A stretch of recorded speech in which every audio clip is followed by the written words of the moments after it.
তো তোমাদেরকে আগেই বলেছিলাম আমার বর ফাস্টফুড কিছু না কিছু আনতেই থাকে। তো আজকে তো এটা দিয়েই ডিনার হবে। তো আমার মা এসেছিল সকালে, তো মিষ্টি এনেছিল। তো লাস্টে না মিষ্টি নিয়ে খেলে তো হবে না।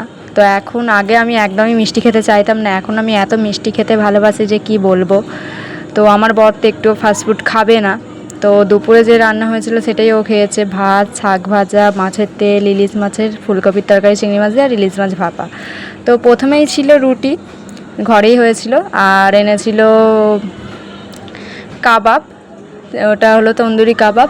আর এটা কি, তো আমি প্রথমে বুঝতেই পারিনি, হচ্ছে চিকেনের পিস কেন নেই। তারপরে বললো এটা মাশরুম কিছু একটা মশলা হবে।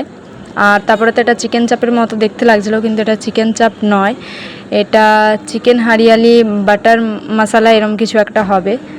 তো এগুলোই নিয়ে এসেছিলো। তো চলো টেস্ট করে দেখা যাক। যদিও আমি আগে খেয়েছি কাবাব। তো পেঁয়াজ স্যালাড ছিল, আর ছিল গ্রিন চাটনি। আমি আগেই একদিন বলেছিলাম যে কাবাব এনে দিতে, তো আমাকে অনেক রকম কাবাব এনে দিয়েছিলো। তো কাবাব ভালোই লাগে আমার খেতে। তো তারপরে মাশরুম নতুনত্ব কিছু একটা ব্যাপার, তো এটাও ট্রাই করে দিলাম, এটাও খুব ভালো। হোটেলের যে কোনো খাবারই ভালো হয়, সে মাশরুম হোক আর যাই হোক, সেটা তোমরা সবাই জানো। তো পেঁয়াজ দিয়ে খেতে আরও বেশি ভালো লাগছিলো। আর এই যে হারিয়ালি বাটার মশলা, এটা আমার প্রথমবার খাওয়া।